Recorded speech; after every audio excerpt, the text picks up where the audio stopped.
Ethiopia's Army Chief of Staff, General Sahara Makonnen, seen here in August of last year. He was shot and killed by his bodyguard inside his home in Addis Ababa. The general was in the process of responding to reports of a coup in the northern Amhara region. This attack was against the people and the government and all of its armed forces.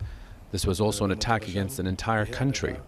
Everyone in the military and the public should strongly oppose this attack, and those who are behind this will be brought to justice. And I call on everyone, including those in the military, to cooperate with the investigation. It began on Saturday night, nearly 500 kilometers away in Bahadar, one of Ethiopia's 9 autonomous areas. Witnesses reported hearing gunfire. The region's president had been shot and killed in his office, along with his aide.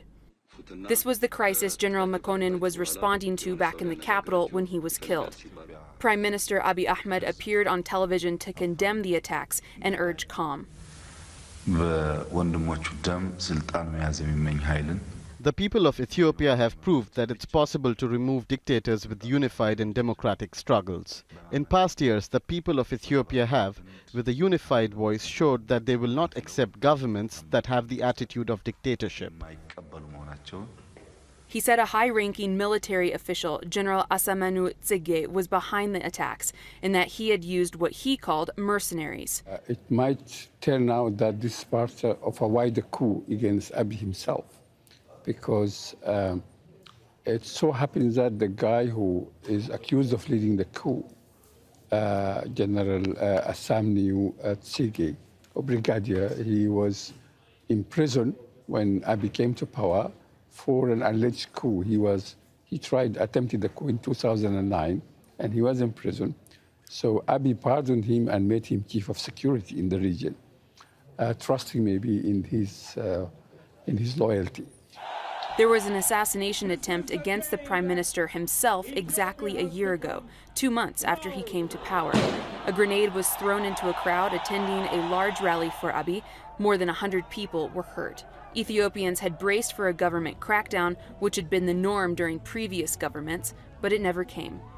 I think the government in the past has shown a remarkable level of restraint and patience.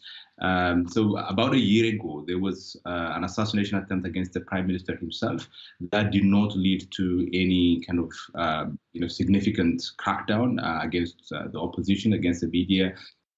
Africa's youngest head of state, Abiy Ahmed, has brought in sweeping reforms during his first year in power.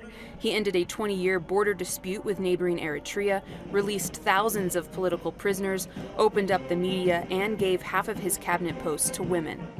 In recent weeks, he's been mediating the crisis in neighboring Sudan, but some have argued he may be moving too fast. There certainly is an attempt to roll back the reforms of Abiy Ahmed, bring maybe back some of the old guard. The government has shut down internet all across the country in the wake of the attacks. No Facebook, no Twitter. People are mainly relying on state television for information. Here in the city, there's an obvious increase in military presence, and some roads in and around the city are closed as the government and the people try to make sense of what has happened. Leah, Al Jazeera, Addis Ababa.